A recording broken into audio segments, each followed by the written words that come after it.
Good morning, second year Commerce and Arts. This is the part 19 lecture of the economics subject. Today is the second lecture of the elasticity of the demand. In the last lecture, we studied what is the elasticity of demand, or in the elasticity of demand, we have studied the 5 conditions of the elasticity of demand. Elasticity of demand, the responsiveness of the demand in changes in the price. उसमें हमने बताया भी था कि Alfred Marshall first was the propounded this concept the magnitude of change we come to know through the elasticity of demand. वो 5 condition जो हमने बताया था आप लोगों को दिमाग में होगा, और आप चाहो तो ये लेक्चर शुरू होने के पहले आप एक बार वो 5 डिमांड का जो आपका एनालिसिस था उसको फिर से देख लेना, क्योंकि वही 5 एक बेस बनाता है आपका। आज हम लोग पढ़ेंगे factors affecting elasticity of demand. Factors affecting elasticity of demand. वो कौन कौन से फैक्टर हैं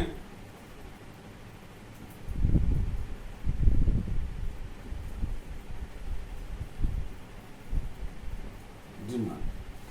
First factor is the nature of the commodity. पहला इसको देख लें हम लोग, तब उसके बाद आगे।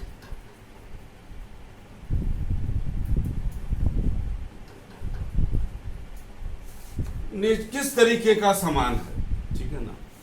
ध्यान देना, अगर सामान बहुत नेसेसिटी ऑफ लाइफ का, फूड ग्रेन, मेडिसिन, ये सब सामान है, तो ये इन लोगों में जो इलास्टिसिटी होता है वेरी लो होता है। क्यों? क्योंकि ये जरूरत का सामान है, हमको चाहिए। दवा चाहिए, हम रेट नहीं देखते, हम जा करके ले लेंगे, ये इंतजार नहीं करेंगे कि कब इसका दाम घटे तो हम लोग चलें, ठीक है ना। लेकिन जो लग्जीरियस गुड्स होता है, लग्जीरियस एसी लेना है, टीवी लेना है, हम लोग देखते हैं कब रेट सस्ता होगा तो ले लो। इसमें इलास्टिसिटी ऑफ डिमांड हाई रहता है कि थोड़े से भी प्राइस चेंजेस पर हम लोग ज़्यादा डिमांड उसका कर लेते हैं। तो ये उसी को देख के चलना है कि नेचर ऑफ कमोडिटी। हम लोग यही नहीं कर सकते कि नेसेसिटी का अगर सामान है तो बहुत, अगर जैसे मान लीजिए फूड ग्रेन है, दाल चावल है, तो बहुत सस्ता हो गया तो आप दाल 2 किलो लेते थे तो यही करोगे 2.5 किलो लोगे, इससे ज़्यादा नहीं लोगे कि खराब हो जाएगा। लेकिन एसी अगर लेना है, काफ़ी सस्ता हो गया, तो अगर अगले साल लेना था तो इसी साल ले लेंगे। एक कमरे में लगवाना था तो दूसरे कमरे में लगवा लेंगे, ठीक है ना। तो क्योंकि जिस चीज़ का हम कंजम्पशन रोक सकते हैं उसमें इलास्टिसिटी ज़्यादा हो जाएगा, और जिस चीज़ का कंजम्पशन हम रोक नहीं सकते उसकी इलास्टिसिटी कम हो जाएगी। तो ये था first case, nature of the commodity. And the second case is availability of the substitute.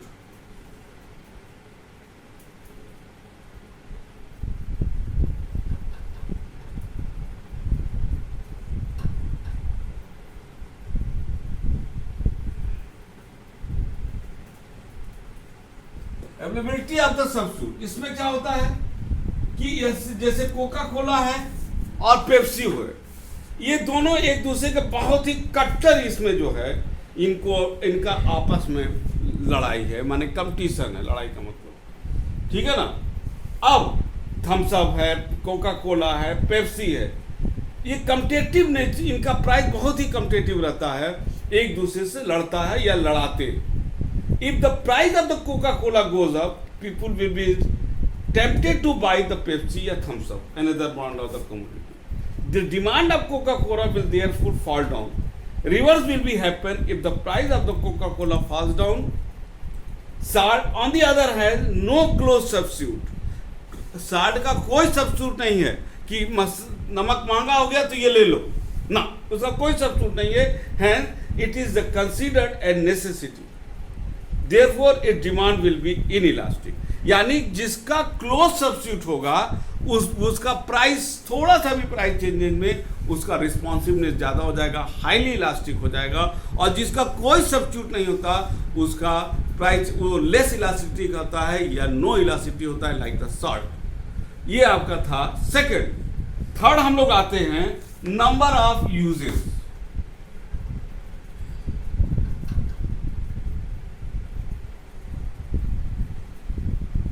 जैसे हमने बताया था दूध का कई यूज हो सकता है, जितना ज्यादा हम किसी चीज का नंबर ऑफ यूजेस ला सकते हैं। जैसे आपका हमने दूध का भी एग्जांपल लिया था, ठीक है ना। अब ऐसे सामान में जिसको बहुत ज्यादा हम कई चीजों में यूज कर सकते हैं, फॉर प्रिपेयरिंग टी, कर्ड, चीज, if the price of the इसका राइज होगा, ठीक है ना, तो वहां पर आपका क्या कहते हैं वो हाईली इलास्टिक हो जाएगा।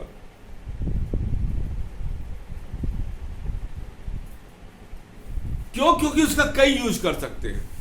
अब 40 रुपया लीटर था तो सिर्फ सिर्फ बच्चे पिएंगे। 10 रुपया लीटर हो गया तो उसका खीर बन रहा है, आइसक्रीम बन रहा है, दही बन रहा है, दूध पिया भी जा रहा है, सब कुछ हो रहा है। यानी कि जिसका जितना ज्यादा यूज होगा, नंबर ऑफ यूजेस संख्या ज्यादा रहेगी, वो हाईली इलास्टिक हो जाता है। और जिसका अब जैसे चूड़ी है, चूड़ी सस्ता हो जाएगा इसका मतलब थोड़ी नहीं कि जेंट्स भी पहन के घूमने लगेंगे। उसका सेलेक्टिव उपयोग होता है तो वो लेस इलास्टिक में आ जाएगा। क्लियर हो गया? Third point. चौथा पॉइंट पर आते हैं, possibility of the postponement.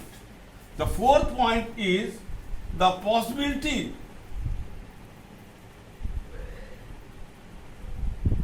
Of postponement.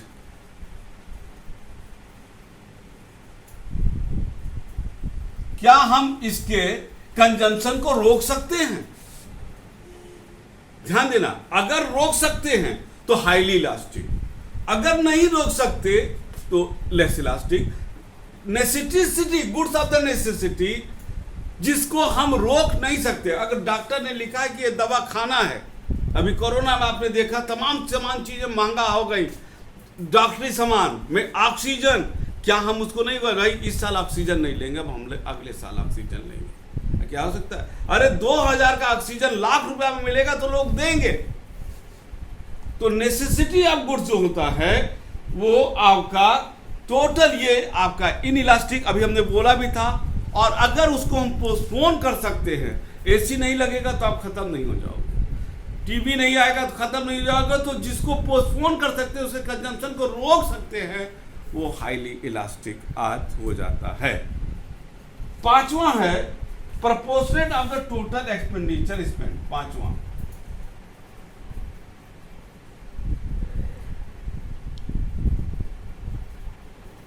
आप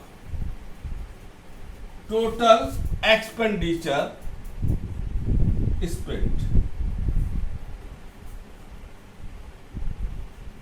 ध्यान देना, कभी कभी ये अजीबोगरीब ये फैक्टर आ रहा है, थोड़ा सा इसको एग्जाम्पल लीजिए। प्रोपोर्शनेट का मतलब क्या होता है? माचिस 10 रुपया का एक मान लीजिए आता है, ठीक है ना, माचिस 10 रुपया का, ठीक है, 10 रुपया का। अब ये 20 रुपया का हो गया, 100% चेंज आया प्राइस में। अब आइए, क्या आपके बजट पर ये 10 रुपया का फर्क आपके बजट पर कितना रुपया का प्रभाव डाल रहा है? नेग्लिजिबल। नेग्लिजिबल है कि साहब कोई इसमें आएगा। क्यों? क्योंकि देखने में परसेंटेज ज्यादा है लेकिन प्राइस डिफरेंस 10 रुपया। 100% प्राइस चेंज हो रहा है लेकिन 10 रुपया। और वो इनकम पर अगर आपका खर्च, आपका इनकम अगर मान लीजिए 40,000 रुपया है तो 40,000 पर 10 रुपया की वैल्यू निकालोगे तो परसेंटेज में 0.00 बहुत आ जाएगा।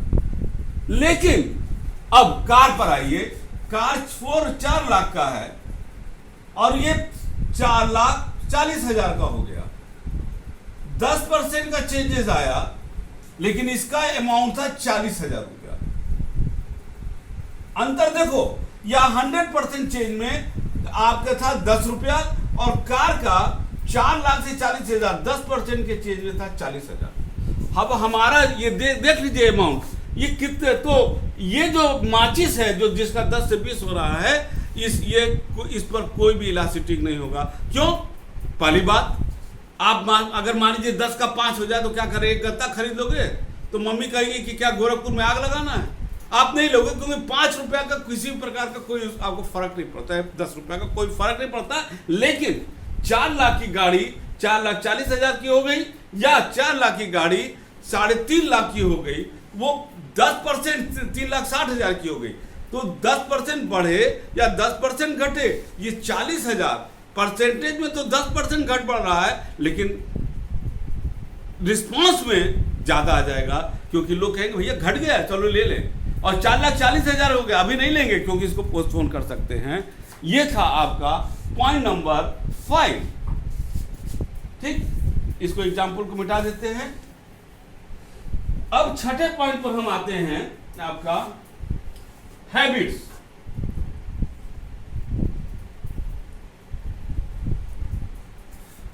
हैबिट्स, आदत। Elasticity, those goods which have become habitual necessity for the consumer have low price elasticity. For example, the demand for cigarette and wine is inelastic.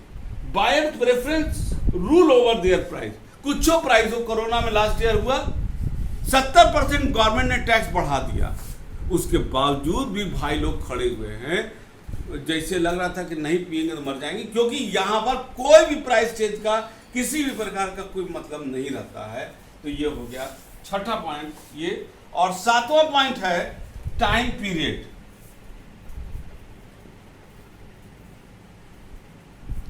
Time period, elasticity of demand is always related to period of time. It varies with the length of time period. Generally speaking, the longer the duration of period, the greater will be the price elasticity of demand, and vice versa.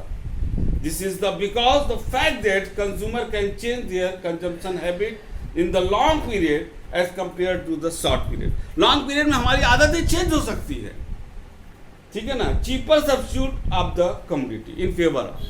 तो जितना longer period होगा वहां पर elasticity ज्यादा हो जाएगी, short period में आपका इलास्टिसिटी कम हो जाएगा। 8वां आते हैं प्राइस लेवल। प्राइस लेवल क्या होता है? Elasticity demand also depend upon the price level of the commodity. Highly price goods like the diamond और low price goods like the, अब सपोज कर लीजिए 10 लाख का एक हीरे का सामान है, अब 9 लाख में हो गया, तो भैया 9 लाख में हो जाएगा तब भी विजय गुप्ता जाने वाले नहीं है। इतना महंगा सामान, एक कार है 4 करोड़ का, अब किसी कारोबार उसकी 3.5 करोड़ का हो गया, तब भी विजय गुप्ता नहीं जाने वाले हैं। तो वो टोटल इनइलास्टिक है हमारे लोगों के लिए। अच्छा, अमीर लोगों के लिए आ जाइए, जो व्यक्ति 1 करोड़ 4 करोड़ खर्चा कर सकता है, उसके लिए 10-20 लाख का चेंज का कोई मतलब ही नहीं है ना। लेकिन अगर सस्ता सामान है, ठीक है ना, demand for radio, cycle, watches, price elastic, consumer are quite conscious change in the price, क्योंकि इसको एक सामान्य वर्ग, लो वर्ग का यूज करता है, साइकिल चाहिए, तो उसके लिए थोड़ा सा भी प्राइस चेंज होगा। एक आदमी कहेगा अपने बच्चे से, बेटा बेटी से, कि चलो बेटा तुमको साइकिल दिला दे, थोड़ा से भी चेंज इसका, तो प्राइस लेवल, अगर हाईली प्राइस गुड्स है डायमंड, तो उसका आप मान के चलिए लेस इलास्टिक। और ये सब सामान है जो साइकिल वकील रेडियो, जो एक आम व्यक्ति भी, रिक्शा वाला भी, साइकिल वाला भी, छोटे मोटे गांव वाले भी यूज करते हैं, हाईली इलास्टिक। ये 8 हो गया। 9वां पॉइंट है that is the joint demand.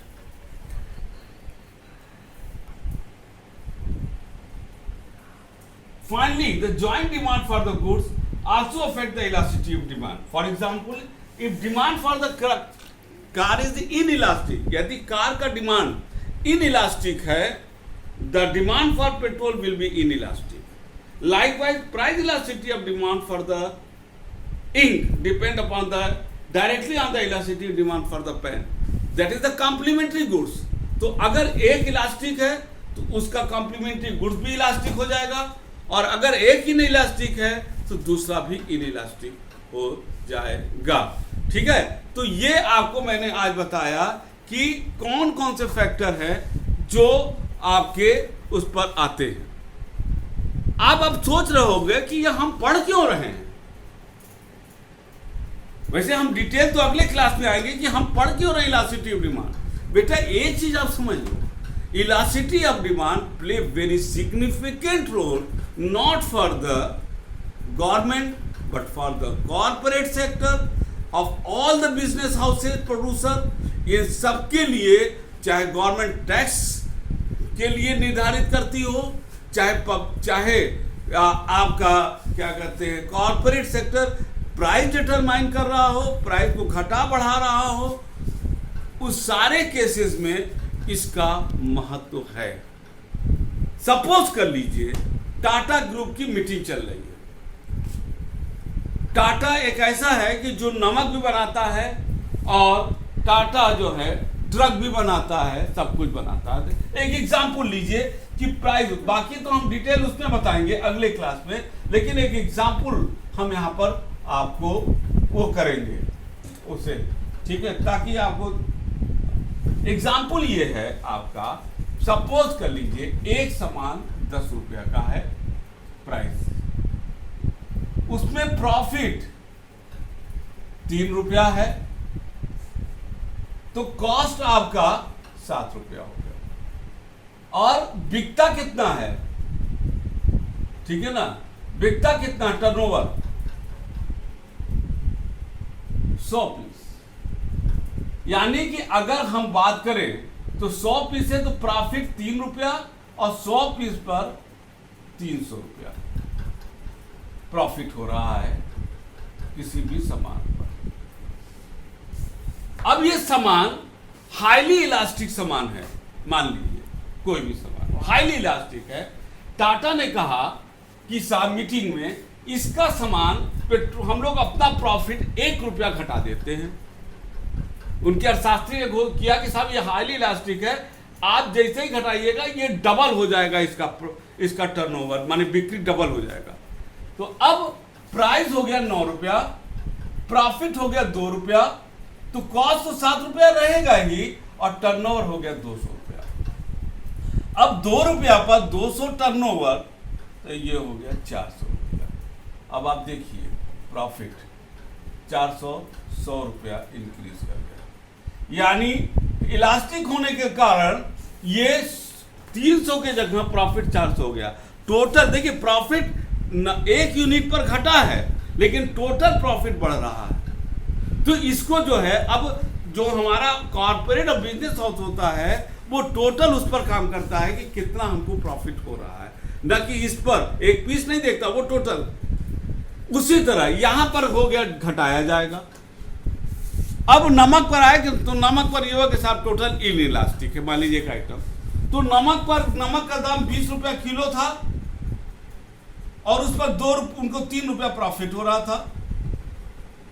तो मान लीजिए 3 रुपया प्रॉफिट हो रहा था, अब ये टोटल इन इलास्टिक है, तो टाटा ने कहा इसका दाम 22 रुपया बढ़ा दो, 22 रुपया कर दिया, प्रॉफिट 5 रुपया हो गया। एक सामान जो इलास्टिक है, हाईली इलास्टिक है, उसका रेट घट रहा है, जो इन इलास्टिक उसका बढ़ा रहे हैं। तो दोनों में आपने देखा कि कॉर्पोरेट सेक्टर जो है उसको प्राइस जो है घटाता बढ़ाता, लेकिन अल्टीमेट लक्ष्य है टोटल प्रॉफिट ऑर्गेनाइजेशन का बढ़ना चाहिए। इसीलिए हम लोग अध्ययन करते हैं।